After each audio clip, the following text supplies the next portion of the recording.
여러분의 영혼은 건강하십니까? 우리의 영혼의 건강함을 아는 여러 가지 기준들이 있겠지만 몇 가지 중요한 성경적인 기준은 내 마음에 감사가 있느냐, 기쁨이 있느냐, 그리고 중요하게는 자족하는 마음이 있느냐, 이것과 굉장히 깊은 관계를 갖고 있습니다. 우리의 인생의 수많은 결핍과 부족함과 연약함 속에 살아가는 우리들은 마음이 쉽게 힘들어지고 어려워집니다. 그렇기 때문에 이 결핍과 부족함을 무엇으로 자꾸 채우려고 합니다. 근데 먼저 우리는 채우기 전에 우리의 영혼의 건강함부터 회복을 해야 합니다. 그러면 그 결핍과 부족함이 채워지지 않을 때에도 우리는 건강한 삶을 살아갈 수 있습니다. 여러분 한번 스스로 생각해 보세요. 우리는 어느 정도면 만족하며 살 수 있을까요? 여러분은 어느 정도면 만족하시겠습니까? 연봉은 얼마면 만족하시겠습니까? 어려울 때 이제 5천만 원 정도면 내가 참 잘 살 것 같은데, 그런데 5천만 원을 막상 연봉으로 받게 되면 삶의 규모가 5천만 원에 맞게 되면서 또 다시 부족해집니다. 그러면 1억이 필요한 거죠. 근데 또 1억에 맞춰지면 2억이 필요한 거예요. 그래서 영원토록 만족함을 누릴 수가 없습니다. 배우자는 어느 정도면 만족하시겠으며 자녀들의 학교는 어느 정도면 만족하시겠습니까? 정말 많은 분들을 만나면서 느끼는 거지만 아무리 많이 벌고 아무리 좋은 곳에 살고 아무리 자녀들이 잘 돼도 결국 우리가 감사하지 않으면 만족함은 절대로 우리 안에 주어지지 않습니다. 우리의 삶을 보면은 상업적인 영역과 좀 개인적인 영역을 나눠서 생각해 보면 상업적인 영역들은 다 완벽함을 추구해야 합니다. 기업도 완벽함을 추구해야 하고 음식 하나를 하더라도 완벽함을 추구해야 합니다. 기술을 쌓아도 완벽함을 추구해야 합니다. 하지만 우리 인간이라고 하는 존재들은 절대로 완전해질 수 없는 존재라는 것도 받아들여야 합니다. 우리가 신앙인으로서 예수 그리스도 안에서 놓치지 말아야 하는 것이 뭐냐 하면 이러한 부족한 인간이지만 우리의 부족함 속에서 하나님은 그 부족함을 통해서도 여러분들을 충분히 능력 있는 삶으로, 복된 삶으로, 은혜로 가득한 삶으로 만들어 주실 수 있다는 거예요. 그래서 우리가 완벽하지 않아도, 다 가지지 않아도 이 부족함과 연약함 속에서도 여전히 복된 삶을 살 수 있다는 것이 오늘 우리 본문의 말씀이 우리에게 전해주는 내용입니다. 부족하지만 괜찮다는 거예요. 여러분, 성경을 보시면 누가 완벽한 사람이었습니까? 하나님께 아무리 사랑받고 귀하게 쓰임받는 사람도 완벽한 사람은 없었습니다. 아브라함이 완벽했습니까? 모세가 완벽했습니까? 아닙니다. 엘리야 같이 너무나 뛰어난 신약 성경의 성정을 입은 사람이라고 표현할 정도로 위대한 선지자도 이세벨이 내가 너 죽이겠다고 하니까 바로 브엘세바까지 내려가서 거기서 또 한 날을 더 걸어 광야로 들어가서 죽기를 소원합니다. 우리가 요즘에 이제 새로운 시각으로, 요즘의 의학의 시각으로 엘리야의 현상을 보면 물론 영적인 부분들도 굉장히 많겠지만 우리 모두가 경험하는 깊은 우울감, 우울증 이런 것과 아주 상관 있는 얘기라는 거예요. 이렇게 하나님의 귀한 종도 연약함을 갖게 된다는 것이 성경의 이야기입니다. 여러분, 이스라엘의 가장 큰 로망은 다윗입니다. 이스라엘은 다윗을 사모하고 다윗의 별로 국기를 삼은 다윗을 로망으로 갖고 있는 국가입니다. 그러나 다윗이 완벽했습니까? 그렇지 않았습니다. 하나님께서 부르시는 사람들을 보면 다 부족한 사람들이었어요. 근데 하나님의 응답은 딱 하나예요. 부족하지만 괜찮다는 거예요. 모세는 저 말 못합니다 라고 했고요, 저는 어린 아이입니다 사람들이 말했고, 저는 능력도 없습니다 라고 말했지만 하나님은 그 부족함이 너에게 문제가 되는 것이 아니라 내가 역사하는 자리가 될 것이며 너희가 그 부족함을 통해서 온전함을 갖게 된다고 말씀하시는 겁니다. 성경에는 일관적으로 하나님께서 말씀하시는 것이 너 부족하지만 내가 함께하면 괜찮아 라는 것이죠. 저는 먼저 여러분들이 그래서 이 부족함의 가치를 꼭 아셨으면 좋겠습니다. 여러분, 가치를 안다는 게 얼마나 중요합니까? 예배의 가치를 알아야 이 예배를 기뻐할 수 있습니다. 교회의 가치를 알아야 되고 신앙의 가치를, 믿음의 가치를 알아야 돼요. 마찬가지로 부족함도 그 가치를 재발견해야 합니다. 우리는 풍요로움만 좋은 것으로, 가득한 것만 좋은 것으로 알고 있는데 성경은 그렇게 말하지 않습니다. 부족함도 가치가 있다고 말해줍니다. 한동안 우리 한국교회를 뒤덮었던 신학이 있습니다. 보통 우리가 번영 신학이라고 하는, prosperity gospel이라고 하는, 우리가 부유해야만, 그러니까 예수님 믿으면 건강해야 되고, 예수님 믿으면 돈 많이 벌어야 하고, 예수님 믿으면 좋은 학교 가야 되는 그러한 신학이 우리의 한국 교회의 강단 안에서 주도적인 역할을 감당했습니다. 그런데 이 신학의 최고의 약점은 뭐냐 하면 우리가 연약해질 때 할 말이 없다는 거예요. 여러분, 그리스도인이면 다 부자입니까? 그리스도인이면 다 건강합니까? 그리스도인의 자녀들은 다 잘 됩니까? 아니잖아요. 그러면 뭐라고 얘기하실 거예요? 이 신학과 이 사상이 우리 안에 여전히 지배적으로 남아있기 때문에 우리는 부족함을 잘 다룰 줄 모릅니다. 예수님께서는 풍요로움이 복인 줄 알고 살아가는 유대인들에게 오셔서 가장 처음 하신 설교 팔복의 말씀에 그 시작을 뭐로 여셨습니까? 가난한 자가 뭐라고요? 복이 있다고 말씀하셨어요. 부족함에도 하나님의 은혜가 있다, 부족함도 복이 있다라고 우리에게 선포하신 겁니다. 많은 사람들이 풍요로움만 복인 줄 알았는데 주님께서는 부족함의 가치를 우리에게 보여주시는 거예요. 오늘 우리에게도 이러한 깨어짐이 있기를 간절히 소망합니다. 부족함의 가치를 발견하셔야 합니다. 지금 바울은 자신에게 꼭 없어졌으면 좋을 너무너무 힘든 질병 하나를 갖고 하나님께 3번이나 간구했습니다. 이게 우리가 뭐 하루 3번 기도하는 그러한 기도가 아니라 정말 처절하게 매달렸던 적이 3번이라는 것이죠. 그만큼 바울이 열심을 갖고 하나님께 가져 나아갔는데 주님은 전혀 다른 답을 주십니다. 그것이 채워지는 것이 너의 복이 아니라 그 부족함이 너의 복이라는 겁니다. 내 은혜가 내게 족하도다. 네가 이것을 통해서 더 온전해지기 때문에, 그리고 더 중요하게는 그리스도의 능력이 그를 통해서 나타나기 때문에, 우리가 부족함을 갖고 있다면 이 2가지의 은혜를 반드시 사모해야 합니다. 그것은 뭐냐 하면 이 부족함을 통해서 우리가 온전해지는 은혜와, 또 하나는 이 부족함을 통해서 주님의 능력이 우리와 함께 하시는 은혜입니다. 풍성함과 풍요로움의 가치만 알아서는 안 됩니다. 부족함의 가치를 알아야 합니다. 만약 우리가 부족함의 가치를 정말로 알고 있다면 현실적으로 말해서 기도할 때 하나님, 나에게 부족함의 은혜를 달라고 기도할 거예요. 그런데 우리 중에 누가 하나님 저 부족하게 해주세요, 부족하게 해주세요, 누가 그렇게 기도합니까? 우리는 다 잘 되게 해주세요, 채워주세요, 넘치게 해주세요 기도밖에 할 줄 모르지 않습니까? 지금 한국이 어려운 상황을 지나가고 있습니다. 저는 이 부족함을 통해서도 한국이 반드시 좋아질 줄로 믿습니다. 이 부족함을 통해서 우리가 이 안에 계신, 이때도 우리와 함께 하신 예수 그리스도를 분명히 붙잡으면 우리는 이 부족함을 통해서도 일어서는 은혜를 누릴 줄로 믿습니다. 그래서 오늘 말씀은 이 부족함을 통해서도 우리를 온전하게 하시며 그리스도의 능력이 함께 머물게 하신 은혜를 얘기해 주고 있습니다. 훌륭한 인물들의 얘기를 들어보면 결핍에서 나오는 힘이 강력합니다. 가난했던 사람들이, 아무 힘과 능력 없었던 사람들이 바로 그런 결핍과 부족함을 통해서 위대한 주님의 종들과 위대한 인물들이 된 일들이 얼마나 많은지 모릅니다. 설교의 왕자라는 별명을 가진 분이 있습니다. 여러분, 설교를 얼마나 잘하면 설교의 왕자입니까? Prince of Preaching이라고 불리는 분이 바로 영국의 스펄전 목사님입니다. 스펄전 목사님 전기를 제가 몇 년 전에 한번 읽어봤는데 이분 정말 대단한 사역을 하셨더라고요. 우리가 지금 알고 있는 이런 대형 교회들, 최초로 런던에 수천 명이 들어가는 예배당을 지은 분이 바로 스펄전 목사님이십니다.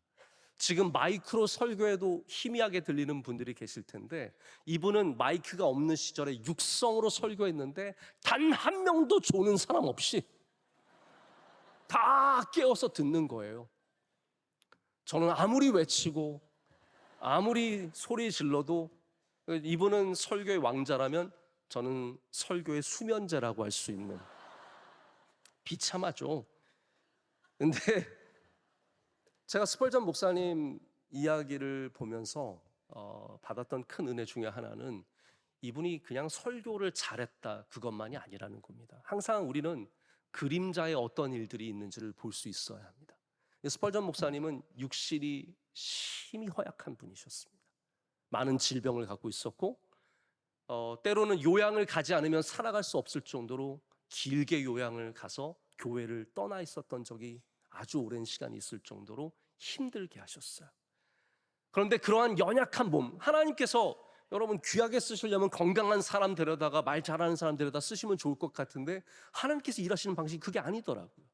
하나님은 부족한 사람을 데려다가 그 사람을 통해서 하나님의 은혜를 베풀어 주시는 겁니다.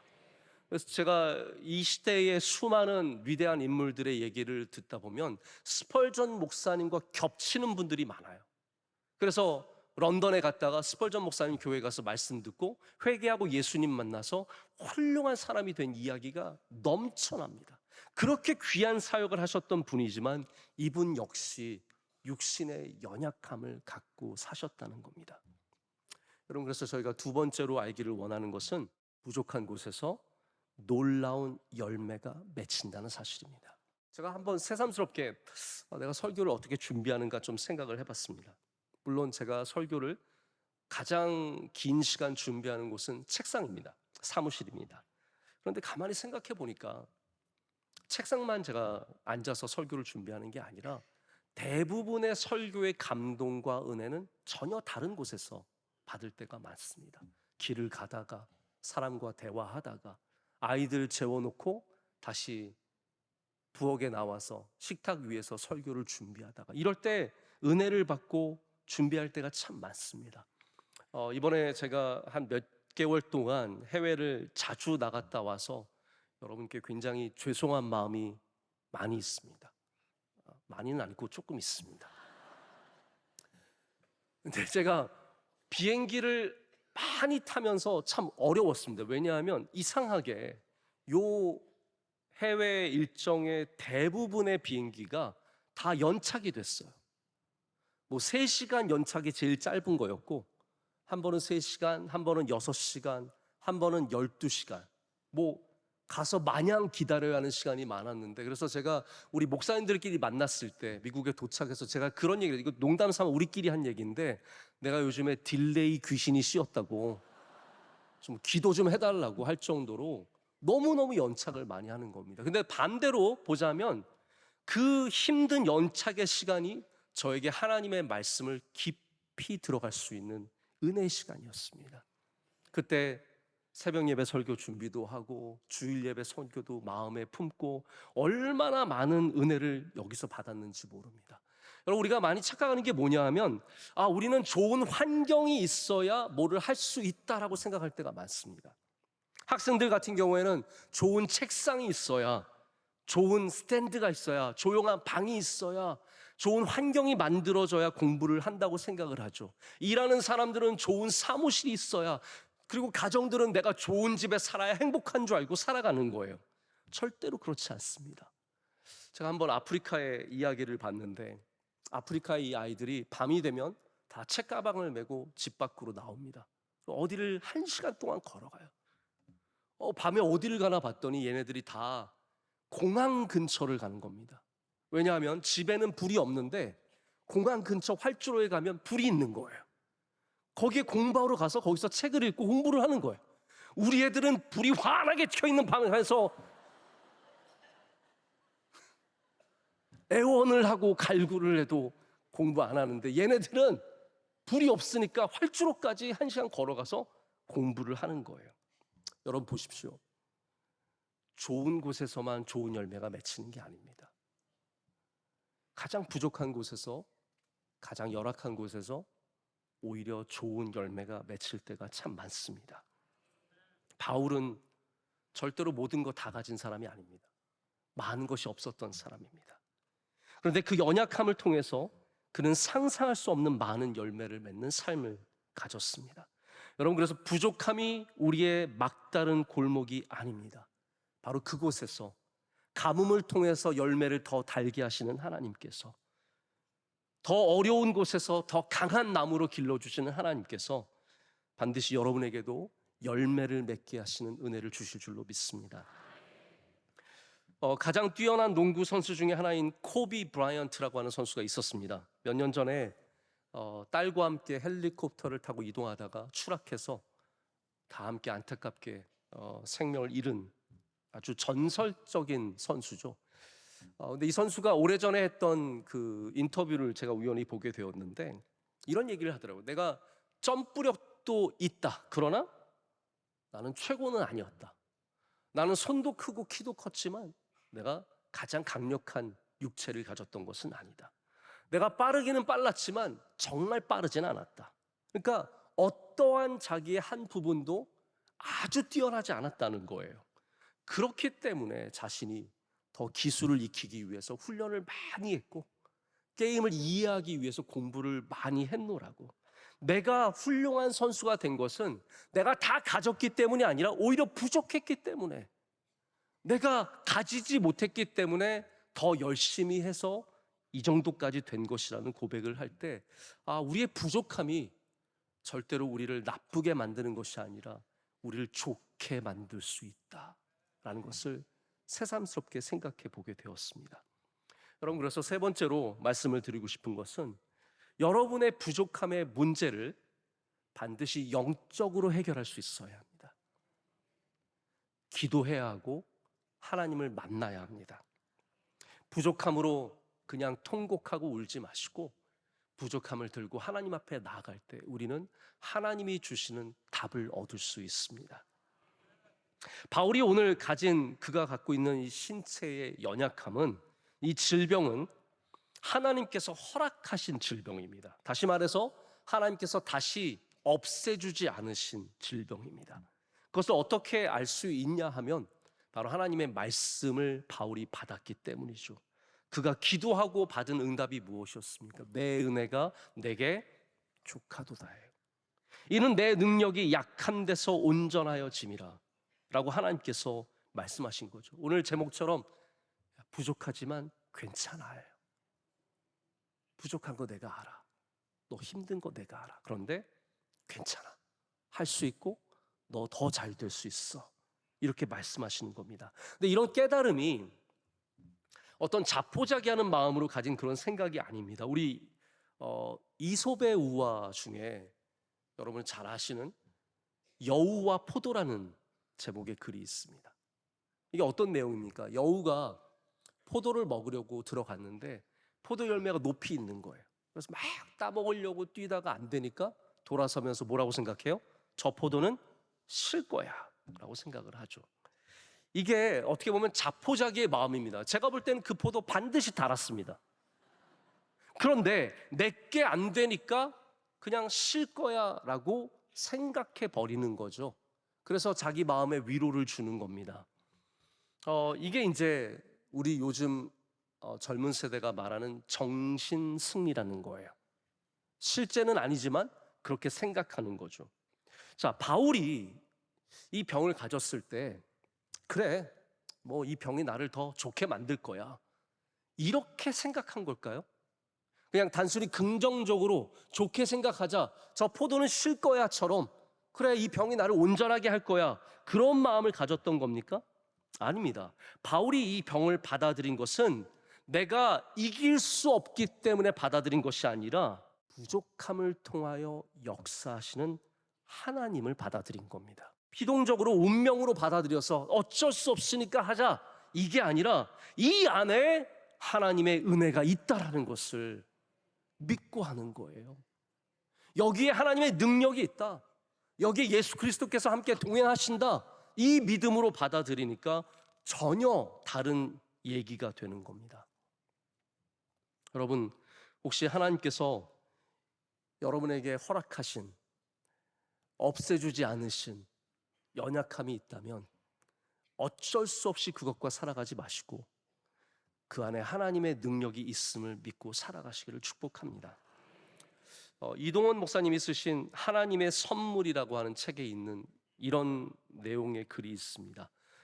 뉴욕 장애인 회관에 30년 동안 걸려 있는 한 기도문이래요. 제목이 뭐냐 하면 난 하나님께 부탁했다예요. I asked God. 그리고 어느 무명 군인의 기도라는 부제를 갖고 있습니다. 한번 제가 여러분께 이 기도문을 읽어 드리려고 합니다. 나는 하나님께 나를 강하게 만들어 달라고 부탁했다. 내가 원하는 모든 걸 이룰 수 있도록. 하지만 하나님은 나를 약하게 만드셨다. 겸손해지는 법을 배울 수 있도록. 나는 하나님께 건강을 부탁했다. 더 큰 일을 할 수 있도록. 하지만 하나님은 내게 허약함을 주셨다. 더 의미 있는 일을 할 수 있도록. 나는 부자가 되게 해달라고 부탁했다. 행복할 수 있도록. 하지만 나는 가난을 선물 받았다. 지혜로운 사람이 되도록. 나는 능력을 달라고 부탁했다. 그래서 사람들의 찬사를 받을 수 있도록. 하지만 난 연약함을 선물 받았다. 하나님의 필요성을 느끼도록. 나는 삶을 즐기고자 이 모든 것을 부탁했다. 그러나 이 모든 것을 즐기기 위한 삶을 주셨을 뿐이다. 나는 내가 부탁한 것을 하나도 받지 못했지만 내가 필요한 모든 것을 선물 받았다. 나의 어떠함과 상관없이 하나님은 내가 기도하지 않는 것까지 들어주셨다. 모든 사람 중에서 나는 가장 축복받은 자다. 마지막으로 여러분께 드리고 싶은 얘기가 있습니다. 왜 괜찮을까요? 왜 부족하지만 괜찮을까요? 저는 오늘 말씀에 우리에게 잘 알려진 내 은혜가 내게 족하도다도 참 귀한 말씀이지만 어쩌면 우리가 더 주목해야 하는 말씀은 9절 말미에 있는 말씀이 아닐까 생각합니다. 바울이 약한 것들, 즉 부족함 속에서 도리어 기뻐하고 자랑하는 것은 뭐라고 말하냐면 그리스도의 능력이 내게 머물게 하려 함이라 라고 고백합니다. 다시 말씀드릴게요. 이 부족함이 나에게 기쁘고 감사가 되는 것은 이 부족함이 바로 그리스도의 능력이 머무는 그릇이라는 거예요. 우리가 주님의 능력 안에 머물 수 있는 많은 통로가 있을 수 있습니다. 40일 금식 기도를 할 수도 있고 성경을 필사를 할 수도 있고 몇 번을 성경을 읽을 수도 있고 또 예배하면서 찬양하면서 하나님께 뜨겁게 나아가는 것도 다 능력을 얻을 수 있을지 모르겠습니다. 그런데 하나님은 우리에게 또 하나의 도구를 가르쳐 주십니다. 우리의 연약함, 나의 약점, 나의 부족함, 나의 눈물, 내 괴로움, 내 슬픔도 주님의 능력이 머무시는 곳이 될 수 있다는 것이죠. 그래서 연약함은 저주가 아닙니다. 부족함은 하나님께 버림받은 사인이 아닙니다. 오히려 그리스도 예수께서 우리와 함께 하시는 사인입니다. 복음의 전함이라고 하는 선교단체가 있습니다. 타임스퀘어라고 하는 가장 전 세계 광고가 몰리는 그곳에 이 복음의 광고판을 세우셨어요. 그런데 이분이 전한 이 선교단체가 갖고 있는 메시지가 지금까지 전도의 메시지와 조금 결이 다릅니다. 지금도 종로나 이런 데 가면 불신지옥, 예수천당 이런 게 있잖아요. 그런 걸로도 여전히 전도를 할 수 있을지 모르겠지만 이 광고판에 뭐라고 적혀 있냐면 이렇게 적혀 있어요. It's okay with Jesus. 예수님과 함께라면 괜찮아 라고 되어 있어요. It's okay with Jesus. 예수님과 함께라면 괜찮다는 겁니다. 여러분, 복음의 메시지는 우리가 완벽하고 우리가 더 풍성하고 우리가 더 건강하고 다 가졌다는 게 아닙니다. 여러분, 그렇다면 저 비그리스도인들이 우리보다 더 건강하고 더 부유하고 더 세상에서 잘 나갈 때 우리는 어떻게 복음을 그들에게 제시할 수 있겠습니까? 여러분, 진정한 복음의 메시지는 나의 풍성함만이 아니라 나의 부족함, 이 모든 곳에 예수 그리스도께서 계셔야 한다는 것이 진정한 복음의 메시지입니다. 그렇기 때문에 우리의 부족함 속에서도 우리는 It's okay with Jesus. 예수님과 함께라면 괜찮아. 그것이 바로 오늘 바울이 우리에게 전해주는 복음의 능력입니다. 내게 머무시는 그리스도 예수의 능력으로 인해서 우리는 부족함 속에서도 하나님과 동행하며 약한 데서 온전해지는 복음의 능력으로 살게 될 줄로 믿습니다. 여러분에게 그 부족함 속에 오늘 예수 그리스도께서 함께 하신 은혜를 누리시기를 축복합니다.